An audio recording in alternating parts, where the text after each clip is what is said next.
Do you feel like a coffee break? So do I. You may remember this 1 billion rows challenge that Gunnar Morling created about 2 years ago.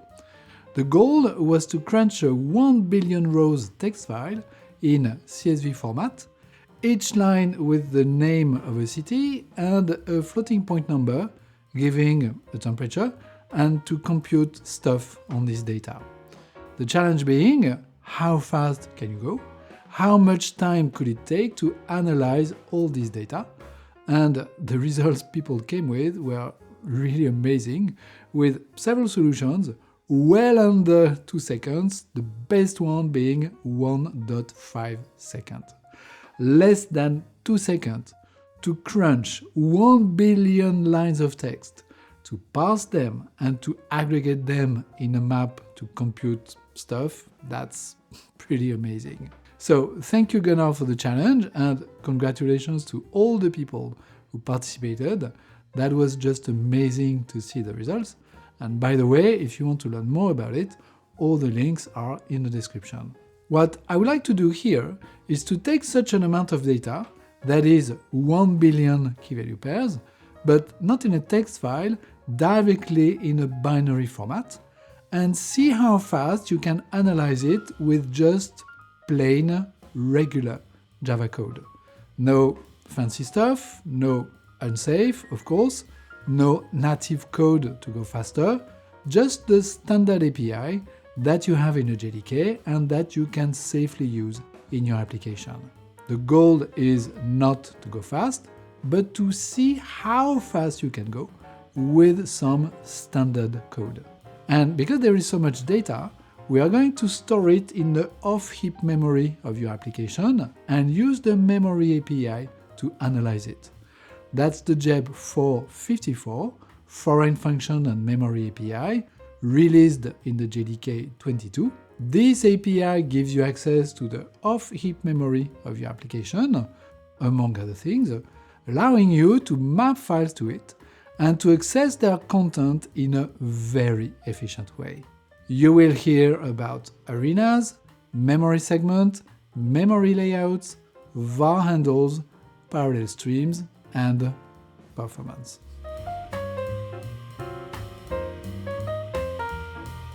First thing first, let me show you a simple example where you write simple elements in a file mapped in the off-heap memory and read them back.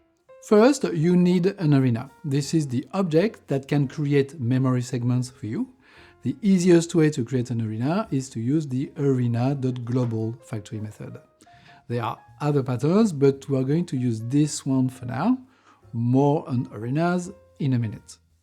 Now that you have this arena, you can allocate a memory segment with the allocate method, and you need to pass some arguments to this method. The first one is a memory layout. It tells the API how each element of the segment you are building is organized.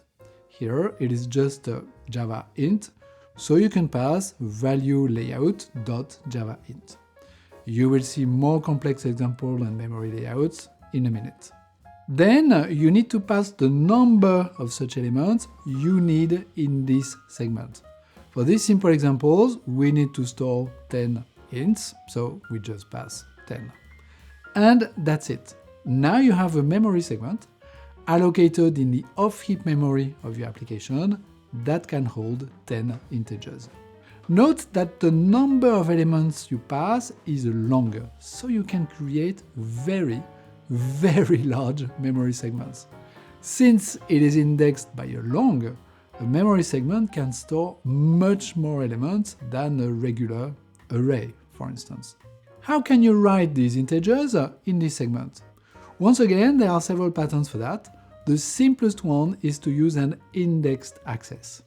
You just need to call setAtIndex, pass the layout and the offset and the value you want to write, and that's it. And if you want to read it back, well, there is a getAtIndex method that takes the layout, the offset, and that reads the integer at the index you wrote. And that's basically the pattern. First, create an arena. Second, create a memory segment in the off-heap memory. and then write some content and read it back. Now that you get the big picture, let us deep dive into the details, and let us start with this arena object. The arena is the object you need to create memory segments. Its role is twofold. First, it manages the lifecycle of your memory segments, meaning it can allocate them and deallocate them. And second, it has some control on what thread can access your memory segments. An arena is a regular object. It lives in a heap memory, and it does not have any reference to any off-heap memory. Merely, an arena keeps track of all the memory segments you created using it. So you could see an arena object as something that does some bookkeeping for you.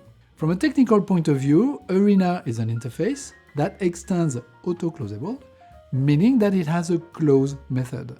But things are a little more complicated than that, as some arenas cannot be closed explicitly. Closing an arena also deallocates the memory segments you created from this arena, meaning that if an arena is never closed, these memory segments will stay alive, consuming some off-heap memory forever. Just be aware of that. The JDK gives you 4 implementations of this arena interface, and you can create your own if you need. The arena you used in a previous example is the arena.global. This arena is a singleton, there is only one in your application, and it shares the lifecycle of your application. If you call its close method, you will get an unsupported operation exception, so don't do it. This arena is only closed when you close your application, so the memory segments you create with it are never deallocated. Maybe this is what you want, maybe it's not. The second arena is the auto arena. This arena is not a singleton, and its lifecycle is managed by the garbage collector, meaning that if your application does not hold any reference to this arena, the garbage collector may reclaim it at some point and deallocate the memory segments you created using this arena. And same as for the global arena, calling close on an auto arena throws an unsupported operation exception, so don't do it. With this arena, the memory segments that you created are going to be deallocated, but you don't know when, and you cannot force it. It's the responsibility of the garbage collector to do that. If you don't have any pressure on your heap memory, the garbage collector may never reclaim your arena object, and these memory segments in the off-heap memory may never be deallocated, even if you have a high pressure on this part of the memory. Again, maybe this is what you want, maybe it's not. One point worth noting, you can access the memory segments you allocated through an arena as long as this arena is open. Once an arena has been closed, trying to read or write the memory segments allocated through it will throw an illegal state exception. So for the global arena, the memory segments are kept alive forever. For the auto arenas, the situation is more complex, as you don't know when the garbage collector will close these arenas. So, are these arenas the ones you should choose for your application? Well, it's really up to you to decide. But you need to understand that using them could lead to memory shortage, as the memory segments you allocate with them could never be deallocated.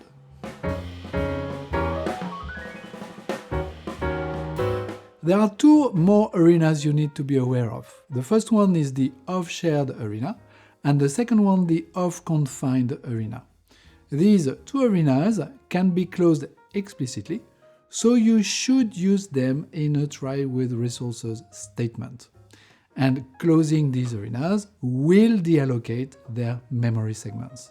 The difference between the confined and the shared arenas is that the memory segments allocated by the confined arena can only be used by the thread that created this arena.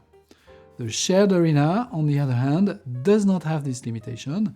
Any thread can use its memory segments. The difference between the shared arena and the confined arena is that closing a shared arena is more costly and can even be quite expensive. Maybe it doesn't matter in your application because you rarely close arenas, but in case, if you don't need this concurrent access, you should probably favor the use of confined arenas. One last point worth mentioning, all the memory segments you get are zero initialized, whatever the arena you're using. This is a very important point. You will not be able to read garbage from another process with this API. Once you've chosen the arena you need, you can use it to allocate memory segments. And for that, you have two patterns. Allocate, which is the one you used in a small example you saw a few minutes ago, and allocate from, where you can pass your data directly. Both methods take a memory layout, and we will talk more on that in a minute. But if all you need is to store primitives, then you can use one of the value layouts provided by the JDK. That will work just fine. For the record, value layout is an interface that extends memory layout. These two patterns are the ones you get from the arena you created. But there are other ways to create memory segments. There are several factory methods on the memory segment interface itself and also on instance method. For instance, you can create a memory segment on an array with this off-array factory method. And then you can slice this memory segment that will select a portion of this array and return a memory segment. And then you can put it in another array. By the way, you need to be careful if you use this pattern, because what you need to pass is the length of the slice in bytes. Here we are selecting 2 cells of an int array, so that's 8 bytes. As you can see, these memory segments are allocated on the heap, not off-heap, and are not bound to any arena. These memory segments will be deallocated by the garbage collector when you do not hold any reference to them anymore, just like if they were allocated with the auto arena. Right, now that we got memory segments covered, let us talk about memory layouts. Memory layouts are managed by a whole API, which is very powerful, but not that simple to write and to get right. But once you've correctly written a memory layout, the code you get is very easy to read and very easy to understand. It's only that getting it right may be a little tricky. A memory layout is just what it says, that it describes the elements you have in a memory segment. In its simplest form, it is just a value layout, as you saw in the previous examples, but it can be much more complex than that. In a case we want to manage, we need 2 elements, an ID, which is an integer, and a float, which is a temperature. So it looks like a record or a C-like struct with 2 fields, and to create such layout, indeed, you need to use the struct layout factory method from the memory layout interface. This method takes any number of other layouts, so you can write it in that way. The nice thing with this API is that you can name the elements of a layout and reference them later, and you can even name the layout itself. So let us do that also.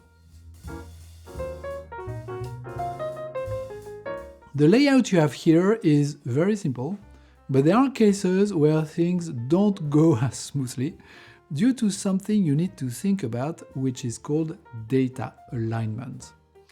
By default, the data you read and write with the memory API needs to be properly aligned in memory.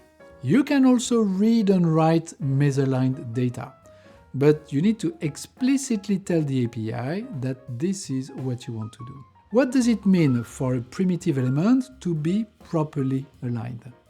It means that it is stored at an address that is divisible by the number of bytes this primitive takes in memory. It has to do with the way the CPU communicates with its memory. The CPU can read misaligned data, but if it does so, it may need 2 cycles instead of 1 to read a misaligned long, for instance. So a byte is always properly aligned. A short or a char needs to be stored at an address divisible by 2, an int or a float divisible by 4, and a long or a double divisible by 8. So suppose that you have this data struct-like element to store in memory. If you're not careful, these elements will be stored in that way in memory, leading not to one alignment problem, but with 2. The first one is the fact that the int is not properly aligned, and the second one is a little more subtle. It comes from the fact that if you have an array of such elements, the end address of the first element is the start address of the second one, leading to more misalignment. To prevent these kind of things, you need to use a special layout element called the padding layout. A padding tells the API that you need to add bytes that you don't plan to use and that are there to preserve the correct alignment of your fields, even if you use this element in an array. Adding this padding will decrease the density of your data in memory, but it will make your life much easier than having to deal with the reading and writing of misaligned data.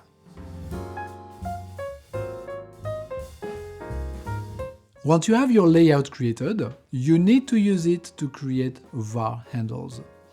The VarHandle API is an API from JDK 9 that gives you a reflective access to static fields and instance fields using certain modes like volatile mode or atomic mode. It is about concurrent access. It also gives you access to elements to the off-heap memory, and this is what we are going to use here. A given VarHandle gives you access to a specific element of the off-heap memory. So you need one VarHandle for each element you want to access. Here we have 2 fields, ID and temperature, so you need 2 VarHandles, one for each of them. Creating a VarHandle is a little subtle, but not that hard. Your starting point is the memory layout object itself, on which you can call the VarHandle factory method. There is another one to manage arrays that you will see in a minute. This factory method takes a path element as a parameter that you can create with another factory method called group element. So the final pattern is just this one. Naming your fields is very handy because you can use these names to tell the exact element of your struct layout you need. You can also use indexes, but using names make your code much more easy to read and to maintain. And one last important point, all these layouts and VarHandles objects need to be put in static final fields so that the JVM can optimize them at runtime. Don't create them on the fly when you need them, that would be an overhead in your application. Now that you have your 2 VarHandles, all you need to do is to use them to write and read values in your memory segment. So the complete pattern is the following.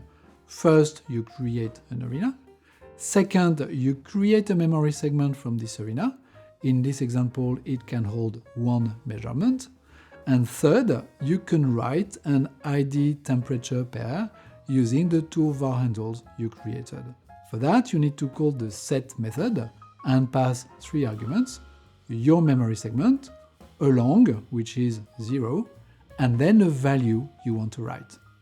And fourth, you can read this pair back with the get method of your VarHandles.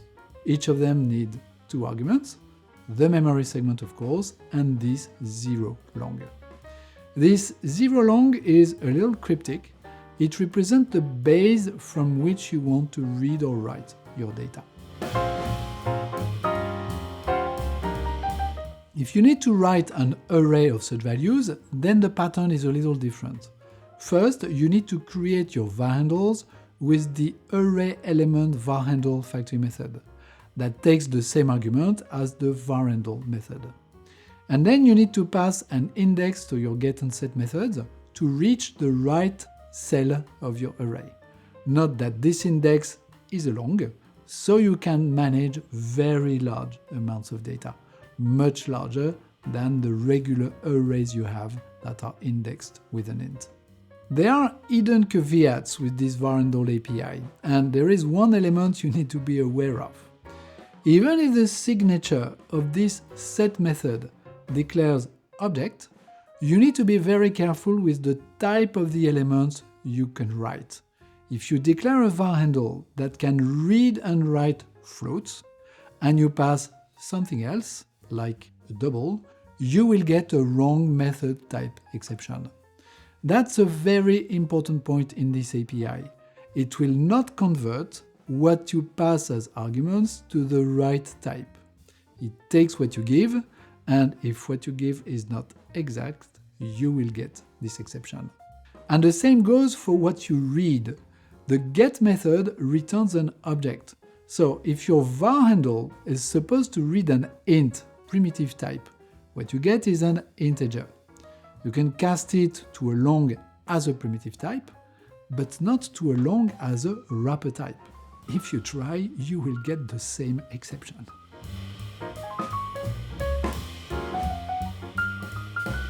And this takes me to the last point I need to talk to you about with VarHandles.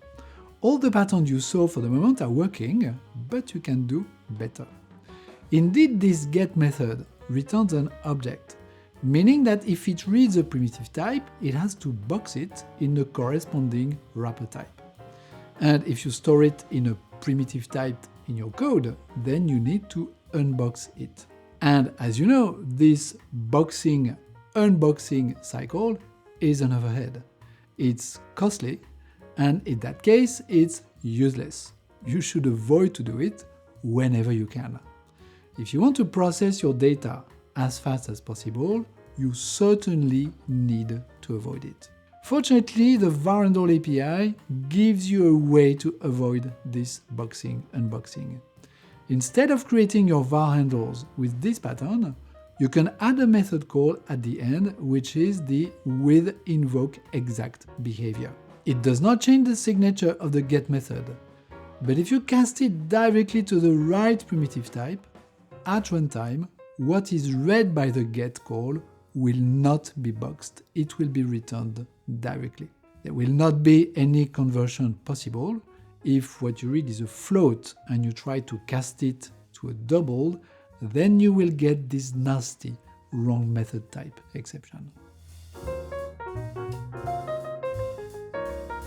At this point, you know how to read and write elements of structured data in the off-heap memory of your application, which is what you need to manage 1 billion key value pairs. There are still two missing points. The first one is how to map a memory segment to a file, and the second one is how to use the stream API to process it. There is a pattern to map a memory segment to a file, so it's just a matter of calling the right method with the right arguments. And this pattern is based on the file channel pattern from Java 4 that was in 2002. First, you need a path to the file you want to map. Then you need to open a file channel on this path, passing the standard open options you need, here, create, read and write, and create an arena to manage your memory segments.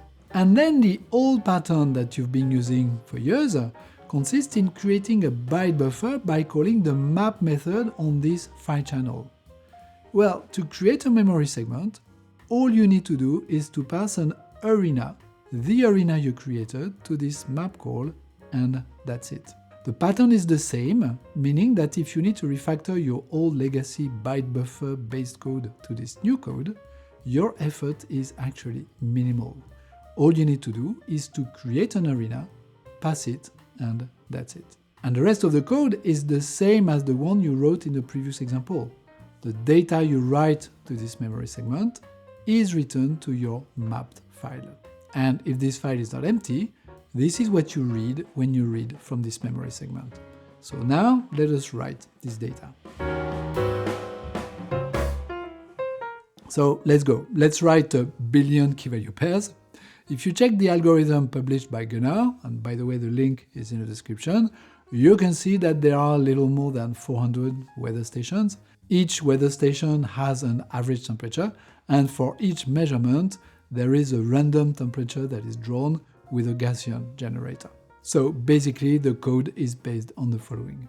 It may take a little while to run this code, like 15-20 minutes, it really depends on your system, but once you have it, you can keep it and use it for all your tests.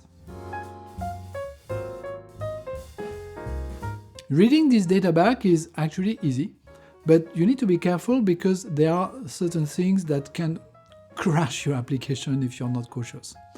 The first thing you need is a file channel in read mode, same pattern as the one you saw a minute ago. And from this file channel, you get a memory segment by mapping it in memory.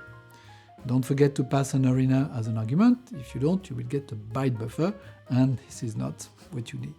Then you have a very interesting method on the memory segment interface, which is the elements method that takes a memory layout as a parameter. This memory layout should correspond to the elements your memory segment contains. So in our case, this is the point layout. And what this method returns is a stream. Welcome to the good old stream API, with which you can now process this data. Can you go parallel with it? Absolutely, as long as you have a shared arena. This stream is processing in-memory data, so going parallel may give you better performance. Before we go any further, you need to keep in mind that this stream is processing 1 billion memory segments that live in the off-heap memory. So whatever you do with it, you need to keep in mind that trying to move this data as is in a heap memory will most probably fail. Trying to create anything that will result in the creation of an array or a list of 1 billion elements may take forever and will probably fail in the end, crashing your application. But what you can do is create a histogram by counting the number of points you have for each weather station, for instance. The resulting map will have about 400 keys, which is not a lot, and the values are numbers, so it will work. Replacing the collectors.count with the collectors.toList in this code will also probably work, as each list will hold an average of 2.5 million elements. But doing that takes you closer to the danger zone. Now you can write the final code and check how much time it takes to run it. How can you compute the average temperature for each weather station? Well, there is a collector for that, the collectors.averagingDouble. In the end, the map this code creates has about 400 key value pairs, and the values are double objects, so nothing your application cannot handle. And the last step, of course, is to run it on 1 billion elements and check the time it takes. This is the tedious part because getting reliable results with JMH takes a lot of time. Remember that the original 1 billion rows challenge was parsing the data and then crunching it, and that the winner did it in about 1.5 seconds. That's an average of 1.5 nanosecond for each element of data, which is amazing. The pattern I showed you can crunch it in about 5.5 seconds on my machine. That's about 5.5 nanoseconds for each element of data, which is certainly much slower, but still very interesting. And the nice thing is that this result is very predictable, as it becomes linear very quickly with the amount of data, past a certain threshold which is between 100,000 and 1 million elements. But keep in mind that comparing these numbers, the original challenge and this one, has its limits. The machine is not the same, the CPU is not the same, the number of cores of the CPU I've been using is not the same. So what's significant here is the order of magnitude more than the precise and exact numbers. So in the end, what's the conclusion? First, you cannot beat a super well-optimized code with some basic standard code. I think we already knew that. It is just amazing to see the work that has been made by the people who entered this challenge. Thanks and congratulations to all of them and to Gunnar for organizing it. And second, you can definitely analyze large amounts of data stored in the off-heap memory of your application with the basic standard Java API and still get very decent performance. Relying on the standard API means that your code is robust. It will work in the upcoming versions, and if you understand what you're doing, then you can adapt it to all the problems that you will have to solve with a good idea of the performance you can expect. And I think there is value in that too. And with this, I'm out of coffee, so that's it for today. Talk to you soon.